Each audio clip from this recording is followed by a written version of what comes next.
Super Progressive, what is good? We are live at Skyline in Glasgow for Anthony Pappa, Jamie Stevens, and Pole Folder, and myself and my good friend Lloyd Barwood are opening up the event. We're gonna do a B2B set for 2 hours. We're super stoked for it. The first time we ever played together at Skyline was for the Super Progressive Day Party last month.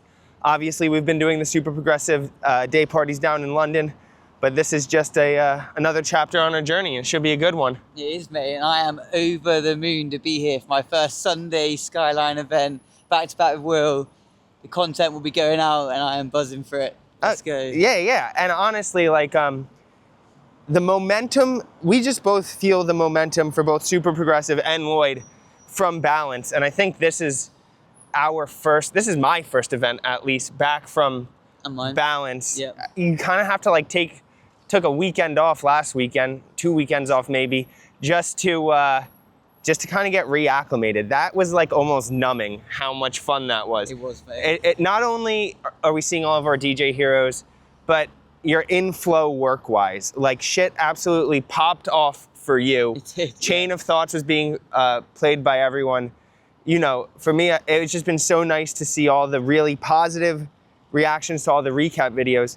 But now I feel like it's back on the grind. Like, 100%. The circuit restarts and, you know, you go out and it's all about these small, intimate club gigs that make up our scene. So we're super stoked for today. We're gonna bring you along for the ride. Let's go.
All right, Anthony, you're back at Skyline. What I'll say is this: third year in a row, but the same weekend. Correct. What's it like to feel like you have your own special weekend here at Skyline? It's worked out that way, but it was never planned to be my weekend. It's just every time Graham says, "Should we do it again next year?" We're like, "Same date next year."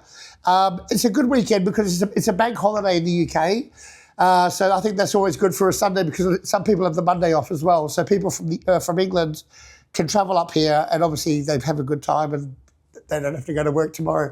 So it's a good day, yeah. And I like being in Europe in August, and it worked out well doing Skyline at Balance 2 weeks ago in Croatia, which was the start of my tour. I'm on the road now for 65 days, and I'll be back in Australia middle of October. So yeah, around the world tour, Europe, off to Mexico, America, then back to Australia. So sick. What's it like to have two producers that you've probably been playing for the last 25 years, Jamie Stevens and Pole Folder? What an awesome lineup. Both amazing producers, both really good friends, both people who've made music that I've supported and loved and smashed over the years. Really good to have Jamie here because Jamie doesn't usually tour Europe that much. And obviously he was also in Croatia for Balance, so the fact that we could make this happen was a really good thing. And yeah, I'm stoked to be playing a 5-hour set tonight. And you played earlier, Alan and Twilo, which is Graham, played earlier. So we're all family, and it's just nice to be here with family and friends. What's it been like in the 2 weeks after Skyline? Not only did you get to close out the festival, but I felt like the Melbourne representation and support was such a big part of that. It was huge, yeah. But what's it, as you kind of had some time to reflect on it, how special was that weekend over in Croatia? The whole festival was amazing. The closing on the Sunday was so good. The beach stage where Skyline was such a nice stage to play on, by the water. There was a nice breeze, sun coming up in the morning. It was beautiful. And to share it with Dave Seaman and Quiver, two very good friends that I've known for a very long time. Amazing, really, so good. And as you said, there were so many Australians there, and also quite a lot of Skyliners there too. Musically, you go from, so that was the Skyline stage. You go from closing out the Skyline stage, probably in front of like 1,000 people. Like, it was packed. Yeah, it was busy. Now you're at a equally packed but 250-person intimate club night. Sure. How does the music direction change? Well, it's nice to have the longer set. It means I can build more and play some different tracks and go a little bit deeper, build it up more. 5 hours, it's a good length for me to play a lot more music that I really want to play that I can't fit into a shorter set. Look, it depends on what pole folder finishes with. I'll see where I start based on that. But I've got so much new music to play. Yeah, I could play double that easy. I'm sure a lot of new music exchanged over the past at Balance. Like, it must have been crazy. I've actually got 6 new tracks for myself to play tonight that I haven't played before. So I'm looking forward to testing some of those out. And yeah, it's an intimate crowd, but very friendly, familiar faces that are friends really now. So yeah, good. Last question. A lot of the time, like an event with a guest who hasn't been in Glasgow will sell out really quickly. It's your 3rd year in a row here, and this sold out. Yeah. What is the connection like with the Glasgow dance? I've got to thank Louise. Graham and I have a bit of a joke saying that people come to see Louise. So just put her name on the flyer and it'll sell. Look, it's amazing. I'm honoured that people come to see me. We live in Australia, other side of the world, and it's like a reunion, and it's just good that people come to see us. And it's a family. It's a family, yeah. And it's sold out. I wasn't sure how it was going to go because, like, obviously full of confidence in what we're able to do, but there's just been a lot of Skyline dates this month with Salador, Croatia Balance, and this. It was kind of a lot for people to take in, but it's all worked out really well. So thank you everyone for supporting us and for being here. Yeah, thank you, man. Cheers, mate. For your set. Thank you. Great. Cheers. Now I've got to do. No. Probably the most people I've ever seen at Skyline at 2 p.m. We started our set at noon, played till 2 p.m. The highlight was Chain of Thoughts. Yeah. Your life changed forever at Balance Croatia when every DJ decided that was going to be the track of the festival. What was it like for you to be able to play it out to an audience? Because you played it out when we had our Super Progressive Day party. But that might have been one of the first times you ever played it out. Now you have an entire dance floor that knows the track, and we're coming early just to see you play that.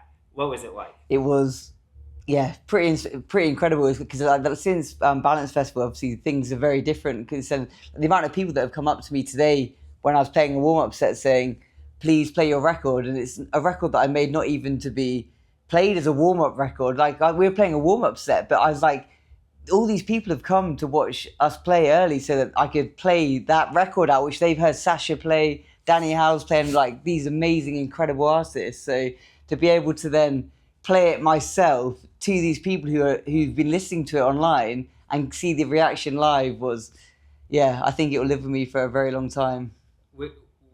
I see it myself. You have this, like, budding, growing relationship with Skyline, which probably started at our day party together, but now this is your second time playing here, but you know most of the clubbers by name now. They're friends. They're not just people you're meeting for the first time. What can you say about this dance floor?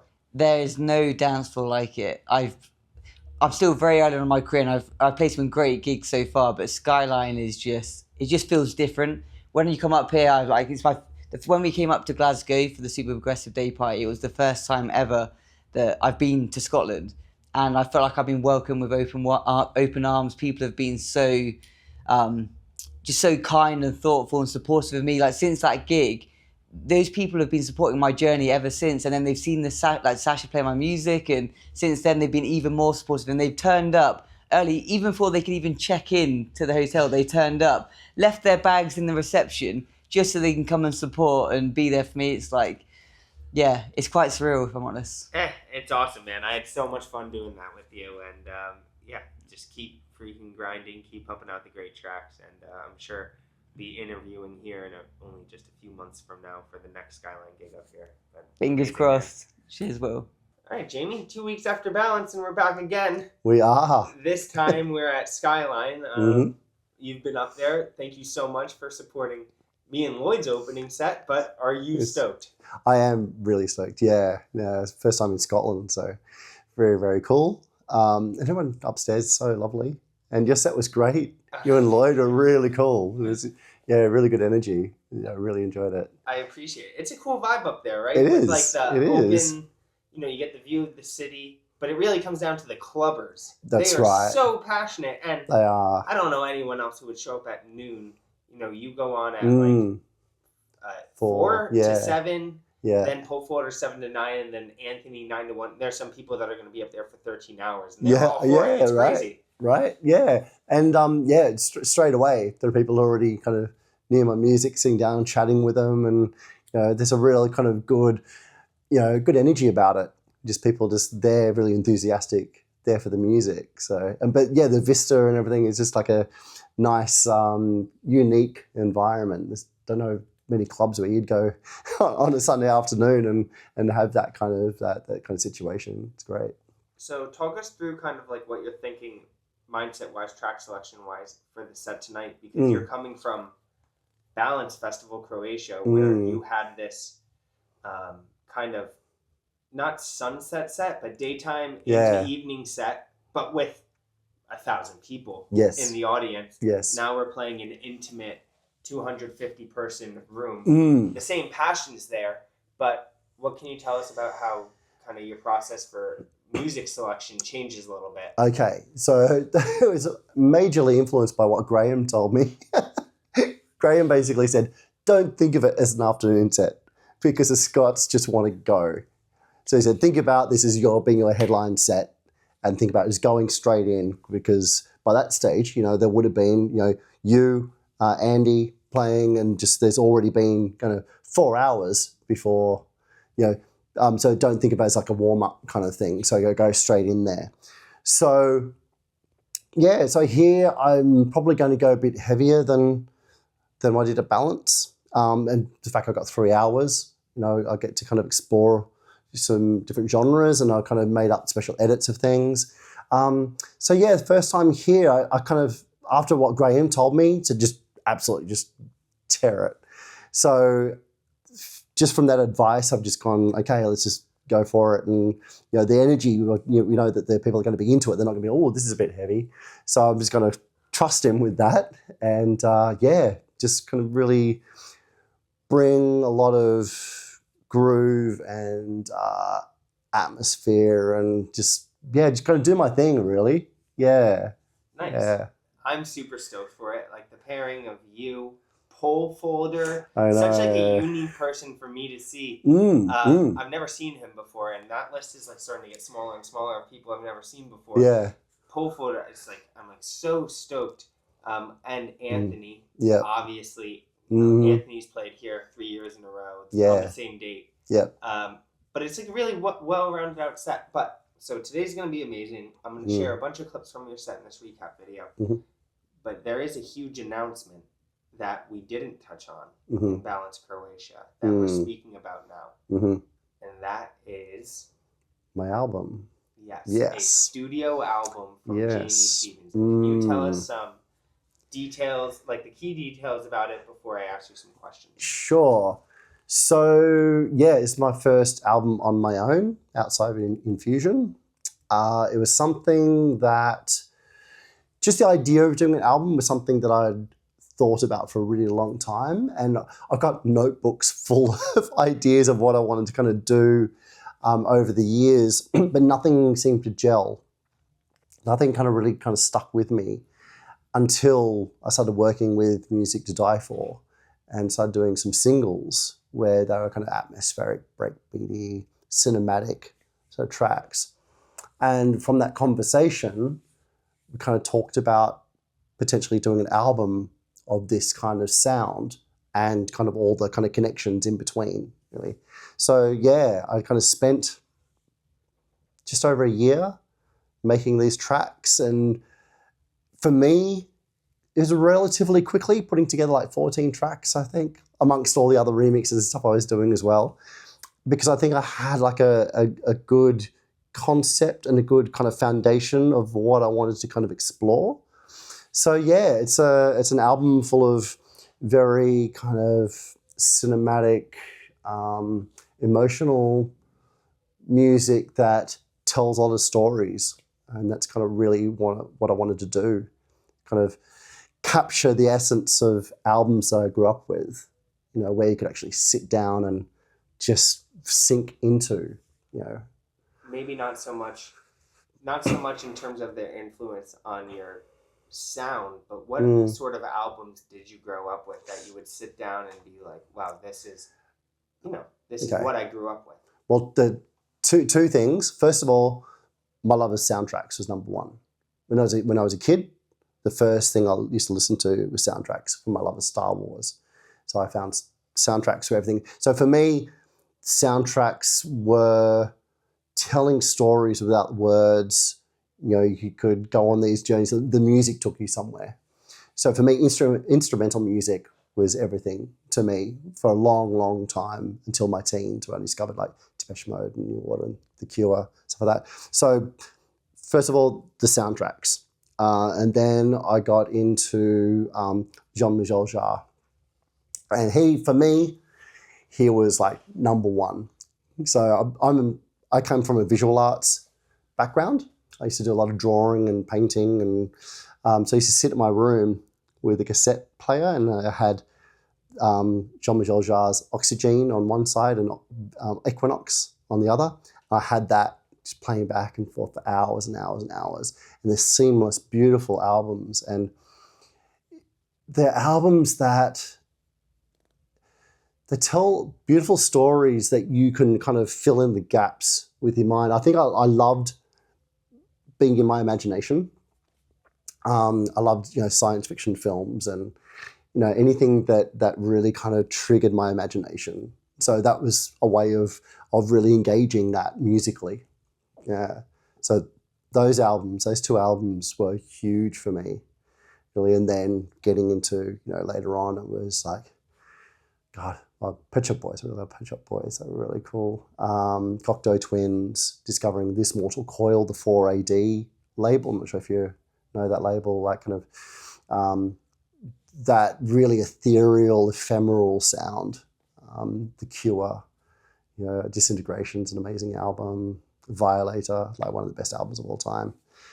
So yeah, just albums that I just used to love sitting down and listening to albums. And I used to live in Wollongong, which is near Sydney. I used to catch the train back and forth every day when I was going to university. So that's when I would kind of just sink into an album.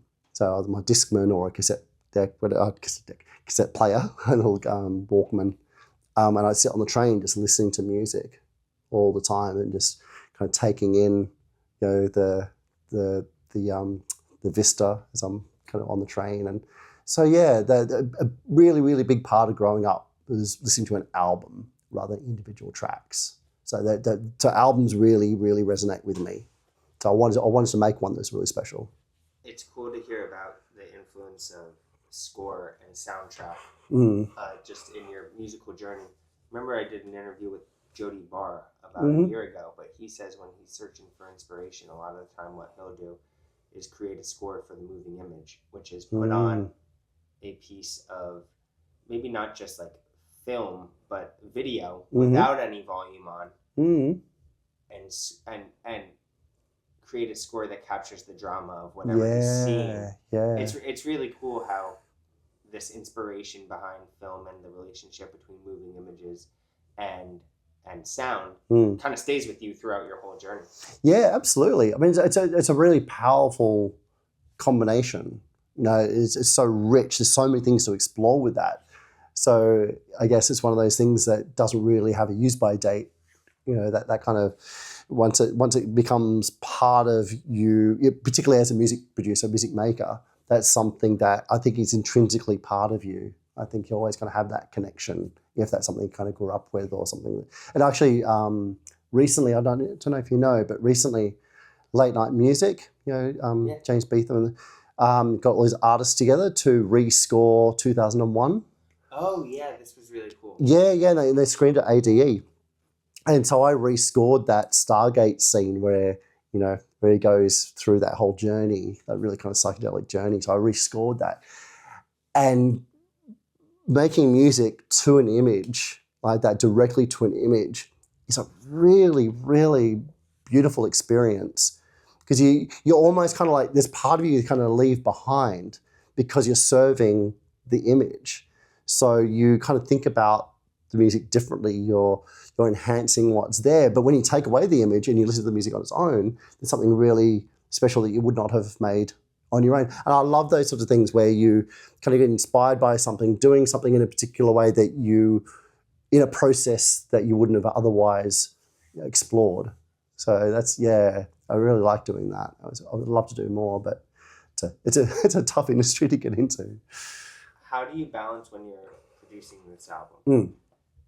People know you as this club track producer, and you're going out and expressing all different influences, all different sides of your production capability. How do you balance doing the stuff that's more emotive, atmospheric, not club focused, with obviously your, Jamie Stevens, you think, underground club producer, and including that as well? How do you balance that? Yeah, look, it was something that held me back from doing an album before, because I didn't want to do an album of club music. I think for me that's DJ mixes, and there's so many great mix albums out there. That's where I would go if I wanted to hear club music. Personally, for me, if I was going to do an album, it had to be really kind of authentic, and I'd want to capture all my influences and try to create an album like the ones I used to grow up with. So I kind of had to take a bit of a leap of faith with that and just trust my gut. And I think it's interesting, I know you've talked about this before, about how people who make progressive-based music, for want of a better term, where the progressive tag is about the feeling rather than the sound itself. So for me, creating an album of musical journeys is progressive. It doesn't really matter about what holds it together. It's about moving from one place to another, the layers and the nuances. So for me, I kind of just thought, what, if I'm authentic with what I make, I would hope that the people who do like my music will find an in through that atmosphere. And, and I don't believe that, I don't think there'd be many people who only listen to club music. Oh, yeah. People have a wide variety. Especially in progressive. Yeah, right. People really seem to like the progressive element of all kinds of genres.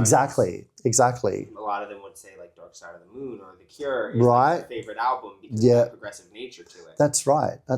So yeah, I guess I just had to kind of surrender to my own process and trust that what I was making, if it meant something to me, then it's going to mean something to someone else. I truly believe that if you can do something as pure, without sounding kind of airy about it, if you can do something kind of that connects with you and you're honest about it, then people are going to feel that. And so that's kind of what I trusted in making this. So I wasn't, for a while, I wasn't so I wasn't so worried about not making a club album as time kind of went on. Initially, I was like, oh, people really kind of get it, not get it, but they're going to kind of put on and go, huh? Is this the same guy? But we'd also have all the remixes surrounding that as well. So we always kind of thought we'd have, people reinterpreting the tracks and have the club side of that. for sure. But for me, it was just really important to make an album that was just, purely me, because there's kind of a sounds that I don't get to explore otherwise. And music's too much of a beautiful thing to kind of hone in on a one particular, journey. So the album format was the most obvious format to kind of explore this stuff. So yeah. It's cool. Last question here. Can you compare and contrast, maybe technologically, but also just in terms of creative process? What year did your last Infusion album come out? Good question. Maybe, I think it might have been 2008. 2008. So I think so. has I think this so. just been a whole new comparing that album to this album process? Obviously, you're working in a group setting. Yeah. But the technology changes as well. Can you compare and contrast that album process and the creative process to this album's creative process? Yeah. I mean, the biggest thing being obviously being a collaborative process. So that alone is quite different. Technically, good question. I don't know if there was a huge difference, because we still, back then we still had audio, digital audio recording on the computer, which is different to maybe our first album that we did, where there's a lot of live synths or, going to DAT and stuff like that. So that was the biggest difference. I guess one of the biggest differences with the Infusion stuff, there's a lot of vocals on that one. This one was something that I guess I would kind of focus on really kind of creating emotive sort of musical phrases and making it hypnotic, and I could be kind of selfish with that process, rather than, there's the collaborative thing brings up its own thing, which is great because, sort of greater than the sum of its parts most of the time. But when you can kind of be a bit selfish with what you want to do, and you can just kind of absorb all your different influences and try to kind of navigate that on your own, that kind of creates something kind of really beautiful for me. Yeah. It was great. And more accurate of a personal reflection of what you have to say. Yeah, and the thing, so my wife's actually sent me a few messages. She's back at home in Melbourne, and she's sent me a few messages, and she's been listening to the album on repeat, she said. And she said, I just can't think of anything that could be any more you, which is really beautiful. So, yeah. So, super stoked for your set today. Thank you. Thank you for this. We're very stoked for your album as well. And just thank you for all the hard work that you do for the music that, pushes our scene forward. It's really awesome. Thanks, Val. Cheers. I would guess that your first name was Paul. Today, I learned it's Ben. It's Ben. Very nice to meet you in nice person, to, exactly. We've done 2 remote interviews, one during COVID, one I remember that not one. so long ago. For 20 years of your album release. Yeah, it was in May. Yeah, it was in May, something like that. So it must have been May 2020 or 2005. 2005, yeah. That the album came out. So, but now we get to meet in person, bro. Yeah, exactly. And this is That's awesome. the best. Let's chat about your set first and foremost. Such an awesome vibe. You get that really cool slot of not being the opener, but getting some of the sunlight. Yeah, and true. Some of, that's what's amazing about Skyline with the floor to ceiling. Yeah. You get that sunlight vibe, and then you have Anthony coming on next, who is gonna pump it. Exactly. So what was kind of your mindset going into the set? You were telling me in the elevator it was a little different than the last time you played. Yeah, but also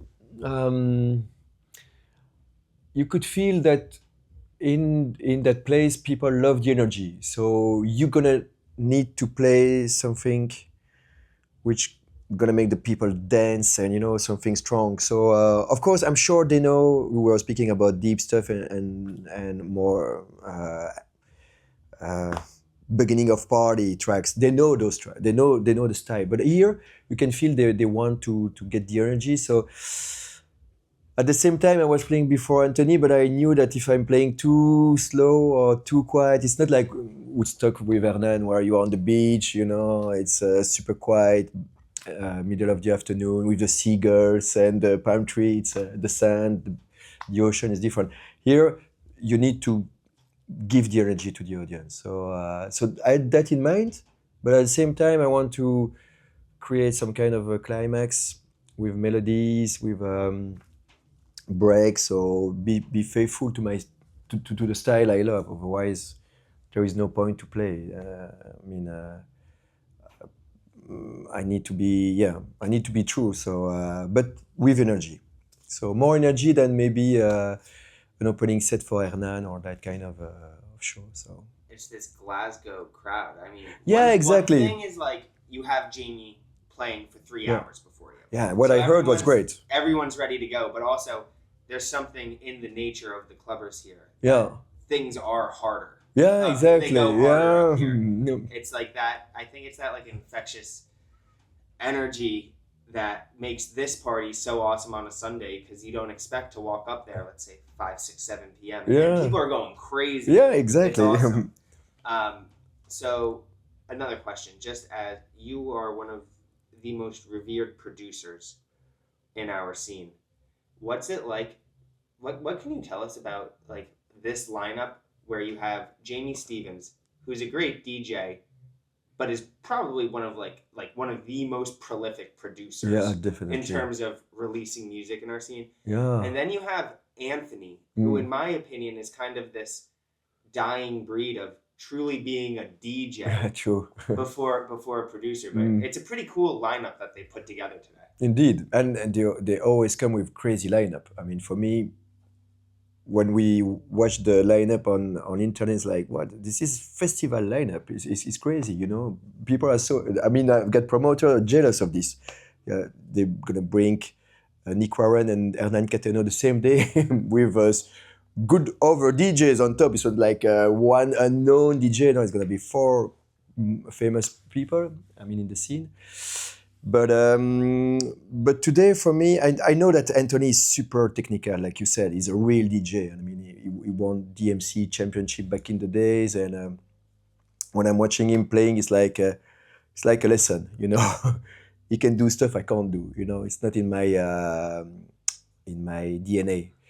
I'm more a producer, like you were saying. But for me to be in that kind of lineup with Jamie Stevens, which I really love, and between Anthony, it's great, but at the same time it's challenging. So I didn't know what to expect from Jimmy because I never heard him play.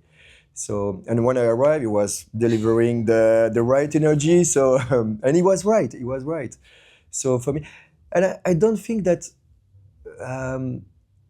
when I started my set, I went down a little because I wanted to play Voyage Austral, one of my last track on All Day I Dream, which is a bit more mellow. They place it in organic house in beatport. So I wanted to play that track. So I was thinking, okay, I'm going to start and make that start of the set with this track. So I went down a little, but at the same time, I think the crowd is really mind open. So you can do those little adjustments, not going too low because you're going to probably lose the part of the crowd, but you can slightly be more emotional and then give back the energy, and they're gonna like it. It's like they like it. They like the energy, but they have an element of patience. Exactly. You don't need to be over energetic. I mean, like one banging track on top of another banging track. You know, bam, bam, bam, bam. It's not necessary. You can build and have those transitions and have those moments where the vibe is going down to go back. It's which is cool because sometimes when you play in festivals and you've got a big audience, you need to deliver sometimes an energy that is cool for the festival, but it's not exactly the way you're gonna play as you love. And this is great with the clubs, and this is the reason for me. I'm gonna ruin my career, but saying this, but I prefer to play in clubs than in festival most of the time, because in the clubs you can create something. You know, it's a festival. Got a lot of people, too many kind of genres, and sometimes it's hard to be true to yourself because you don't want to lose the attention. So you're gonna maybe push yourself a little where you don't want to go directly, you know. So and be banging, banging, banging. When in a club, yeah, you can give the energy, but go down. But this is the clubber speaking, you know, because I love to go to clubs even more than festivals for me. But I started to go to clubs. Back in the days, the festivals were not that famous, you know. It was the club scene. And then the festivals started to be interested by the electronic music. But I remember for 10, 15 years in Belgium, you were no festivals. It was once a year sometimes. It was clubs everywhere. What were some of those like really impactful clubs on you early on? Oh, in Belgium, La Roca, which was a fantastic club. And funny one, the best day was Sunday.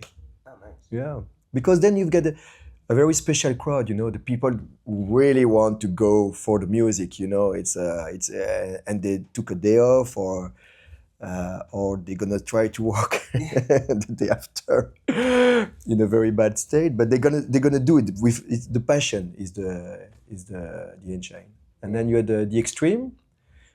The extreme I saw for the first time John Digweed in 1999, and he came. Daniel Wells was playing a few months before him. Then John came, and I was standing behind him in the club because he was waiting to play, thinking maybe one day I'm gonna speak to him. And 1 year after, I signed with Bedrocks. I was super happy. Yeah. But La Roca at the extreme, but Boccaccio. I mean, I think in Belgium you had. Belgium was one of the countries with the most amount of clubs in the world. You had many clubs everywhere, and quality clubs with very good local DJs.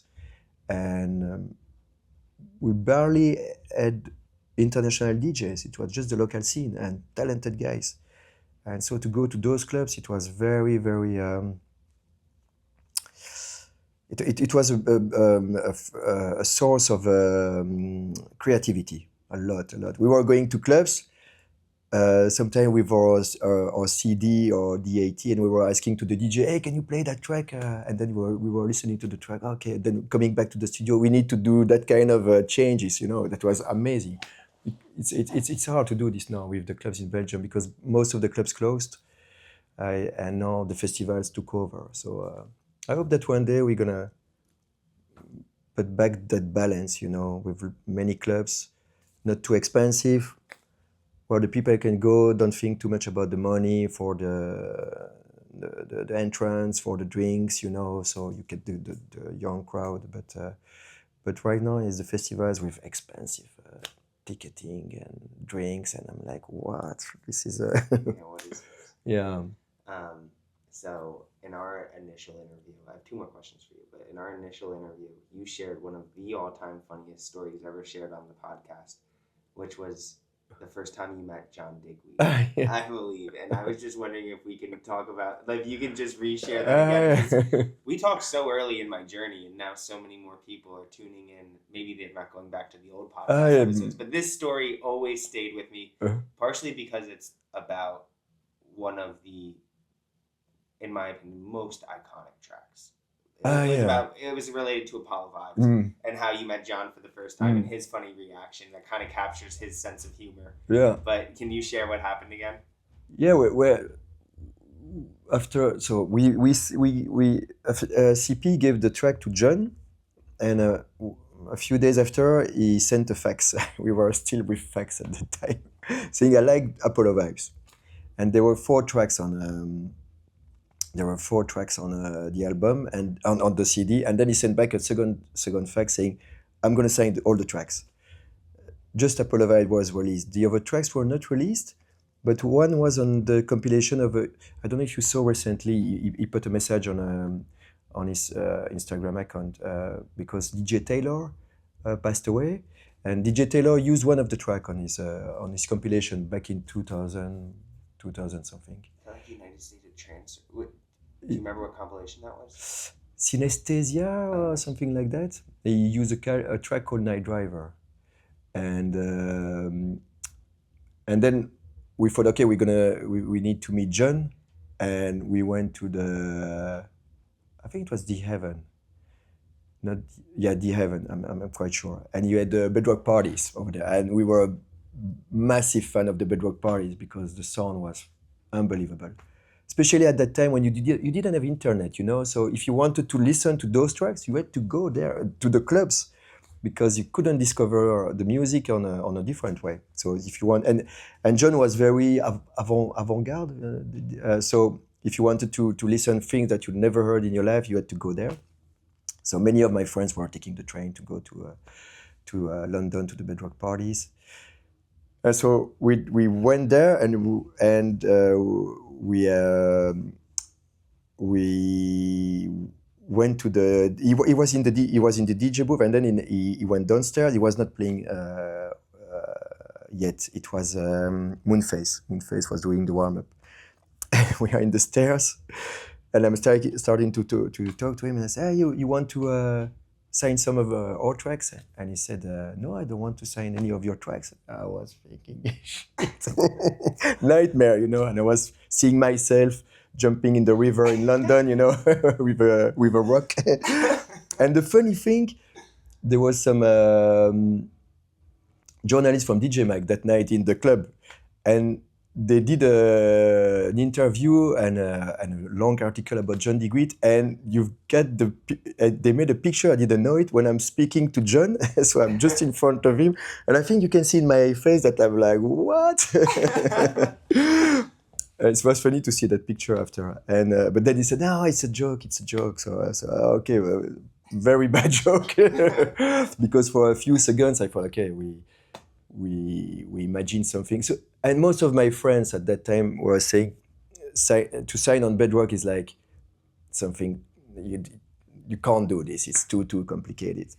So I was thinking, yeah, they were right, and I'm a fool. And John is just. So did I say that after I tried to prank him too? So he came to Belgium a few years after to listen to some tracks of my album, and I said, I've got to do something, you know, because of that. So we went to my studio, and my studio was in some kind of industrial area, and you had my studio on the back, and you had a few places full of furniture and stuff like that before, and a long corridor. And then he was with his manager, Ian, and I said to him, okay, let's go to my studio. And before his arrival, we went to one of those rooms full of furniture, like very chaotic, and we put a little keyboard and headphones, but that you put on the for the constructor, you know, when you are using a hammer or so, you know, and maybe one shitty speaker or something like that. And I said, hey, let's go to see the studio. And he was like, I didn't know what to say. So I said, yes, got you. And I said, no, let's go to the studio now. But yeah, but it's difficult to, at that time, I know my English is still very, very bad, but at that time, my English was a disaster. And to understand John sometimes was, for me, so complicated. And to try to make myself understood, it was a nightmare. So sometimes I was coming with a translator to try to communicate on the best way, because it was very, very difficult. But he's got a very high sense of humor, right? He likes to joke, and yeah. So yeah, people don't see that much because he's so serious behind the decks, but he's a very funny guy. Absolutely, it's such an awesome story it's such an awesome backstory to such a freaking legendary track. It's just, you know, a track people take so seriously, and it has this funny backstory to it. It's a pleasure to see that the track has got still that connection with the audience, and especially because of the Los Angeles compilation, which is for me one of the, I mean, Global Underground is so high quality, but the Los Angeles for me was very, very, very special. It's the CD 1 and 2. Your track into Love and Traffic. Yeah. Like that is like so sick. Yeah. Even the like, and I think a lot of people are kind of, you know, when a remix of a classic track comes around, it's really hard to do a great job. Yeah. Those remixes on Bedrock that they put out a few years ago were awesome as well. Yeah, I true. personally enjoyed them. Mm. Last question for you. As a producer, we got Lloyd in the room too. He can maybe relate to this. DJing in a club setting like this, are you going back to your studio with new inspirations for your productions? Like maybe there was a moment in your set and you're like, there's space in my catalog to Yes. make a new track that would fit this vibe perfectly. I found myself in this situation and, I'm going back saying, I want to make a track for that moment. Definitely. And this is the reason I think for me, it's very good to try to make play the most DJs that you can, especially the producer, because otherwise they are like a soccer player on a bench. They won't develop, and it's very good to put them behind in the DJ booth, and their creativity will go up. And for me, at the beginning, I was just a producer, and I was working with DJ to try. This is the reason I started working with CP, with a true DJ. I like playing with 3 turntables with the fader up. I mean, he's a magician.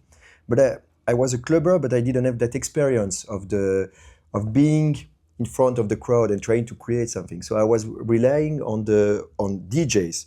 And then when I started to play, it started to be more clear for me. But it took years because I think it's a long journey, and it's very, very good to go to play, test your tracks, play sets, and then you go back in the studio, of course, with inspiration, definitely.